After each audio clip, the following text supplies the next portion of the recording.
За өдрийн мэнд хүргье гэт.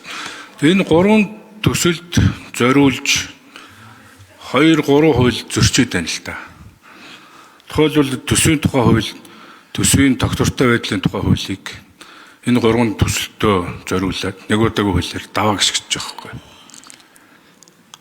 Тэгэхээр нөгөө дотоодын нийт бүтээгдэхүүний 30%-аас итэрэхгүй төсвийн тэнцвэржүүлсэн тэнцлийн алдагдлан дотоодын нийт бүтээгдэхүүний 2%-аас итэрэхгүй засгийн газрын гадаад дүр дотоодын нийт бүтээгдэхүүний 60%-аас итэрэхгүй гэсэн бүх заалтуудаа хэмжээнүүдээс даваа явуулчих.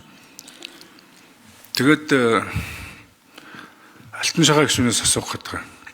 Энэ нөгөө нэг удаагийн хуулиар бусад хуулиа даваад нэг удаа ашиглаад хаачих хууль юм уу? Тэгж ойлгоод байна л та.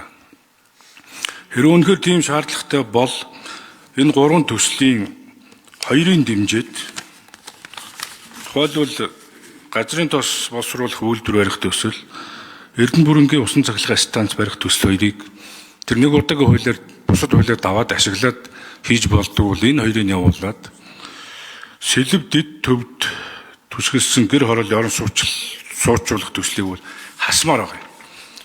Яагаад гэвэл хот өөрөө бизнес хийгээд байгаа байхгүй. Хот өөрөө хувийн хвшилтөд өөрчлөлтөд барилгаараа яваад байгаа. Тухайлбал нийслэлийн засаг даргын 1-р улс даваа талаа дарга төсвийн байнгын хоргоны хурал дээр хэлсэн үгнийнд байж байгаа. 1 м квадратыг 3,950-аар бариад 4,250-аар зарна гэдэг ингээ бизнесийн үйл ажиллагаа шууд явуулж хот өөрөө.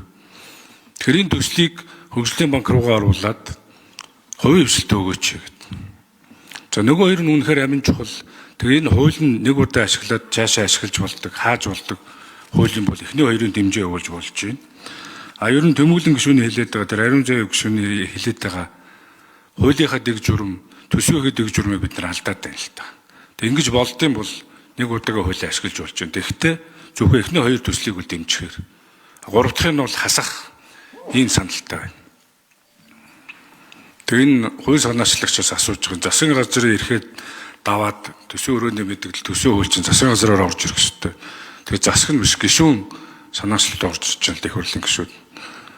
Тэгээ хуулийнхаа хувьд болж гэнэ үгүй юу алтан шагаа дарга гишүүнэ. Тэгээ ингээд нэг удаа ашиглаад дараа нь хаачдаг хууль байгаа бол энэ гурван төсөл чи хамт явах юм уу? Хэрвээ тэгж болно гэвэл эхний хоёрын дэмжиж чинь сүүлийнхийг дэмжихгүй байна. Алтан шагаа гишүүн хариулъя. За, Ганбаатар гишүүнд баярлалаа. Энэ хуулийг бас өргөн барихтаа нэлээд судалгаа тооцоо хийж өргөн барьсан.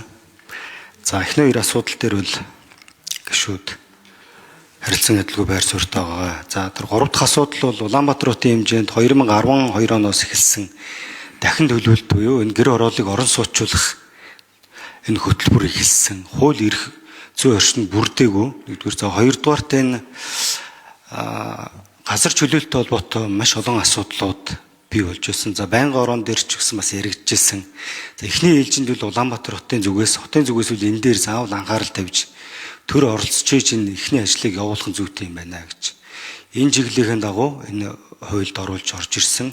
За сэлэв дэд төвөрөнд л өөрөө одоо хот бонд гаргаж $500 сая долларын бонд усгаж санхүүжилтээ бүрдүүлсэн байгаа. Тэгэхээр энэ дээр бол одоо нийслэлийн зүгээштэр замун одоос олон өмнөх асуудлууд дээр судлаад үзэхэд яалтчгүй ихний энэ гарааны нөхцөл дээр төр өөрөө оролцохгүй болохгүй маа гэж. Тэгээд энэ хотоо сонгоцсон гишүүний хувьд гэр хорооллыг барилгажуулах, орон суучлуулах, за агаарын бохирдол, хөрсний бохирдлоос одоо бас сэргийлэх, салах энэ ажлын хүрээнд одоо бас санаачилж энийг оруулсан байгаа. За тэгээд даваа талаа нэмэлт мэдээлэл өгч.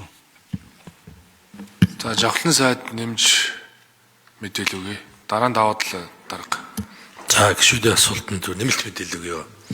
За, юуны өмнө яг одоо бидний тулчаад байгаа бодит байдалтайгаа тулчаад байгаа биднийг бас бид өөрсдийнхөө энэ зохиосын дүрмэндээ бас бомлогдчихэд байгаа. Хөгжлийг бас тодорхой хэмжээнд хязгаарлах бас ийм эрсдэл үүсчихэд байгаа ийм зүйл дээр одоо энэ байдлыг ойлгож хууль санаачилж өргөн барьж байгаа гишүүдтэй талархлаа. За, мөн дэмжиж үг хэлж байгаа гишүүдтэй талархлаа. За, засгийн газрын хувьд бол энийг дэмжиж байгаа.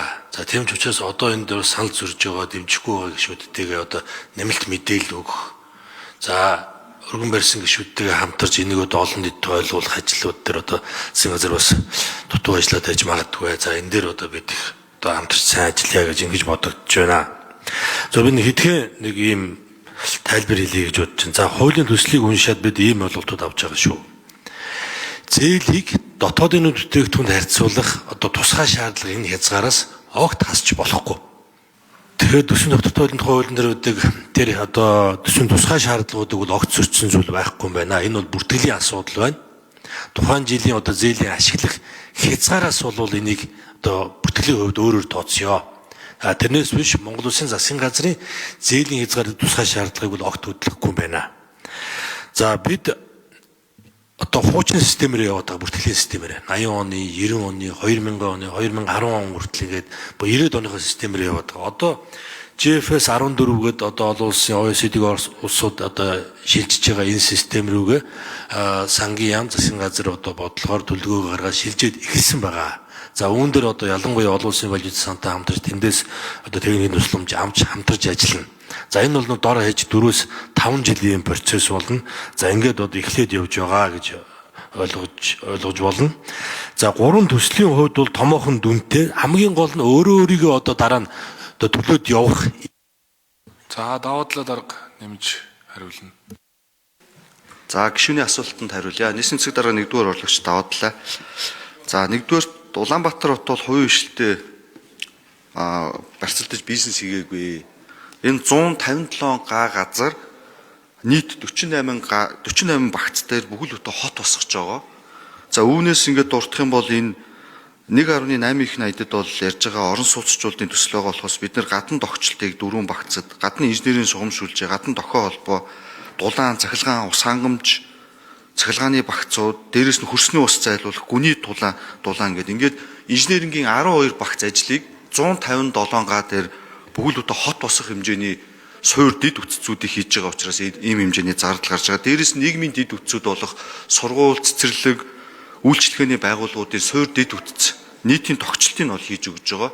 Ийм учраас бол ийм хэмжээний зардал гараад ингээд явж байгаа гэж бол хэлэхээр байна. Тэгэхээр бол нийслэл хувийн хвшилтэд за дээрээс нь хэлээд нийгмийн дид үтцүүдээр хамгийн анхны 20 минутын концептээр нийгмийн дид үтц хүртээмжтэй ийм хот хийж байгаа учраас бол бусад энэ гадна тогтчлт дид үтцүүдээр бас зардал гаргаж байгаа. Ийм учраас бас метр квадратын 1 метр квадратт ноогдох үн бол бас тодорхой хэмжээний хувийн хвшлийг бодвол өндөр болсон. За хувийн хвшлүүд яг зах зээлийн зарчмаараа хийхээр бол нийгмийн дид үтцүүдийг бол ингэж бол хийж чаддгүй. Тийм учраас бол өнөөдөр Улаанбаатар хотод энэ нийтийн эдэлбэр газар, хүүхдийн ногоон байгууламж, талбай эдэр бол маш дутмаг байдаг асуудал байдаг. Тийм учраас бид нэр энэ иргэдтэй ээлтэй хүртээмжтэй 20 минутын хотыг байгуулах үүднээс 157 га дээр бүхэл бүтэн 48 багц ажлыг хийх гэж ийм төсөв мөнгийг тавьж байгаамаа.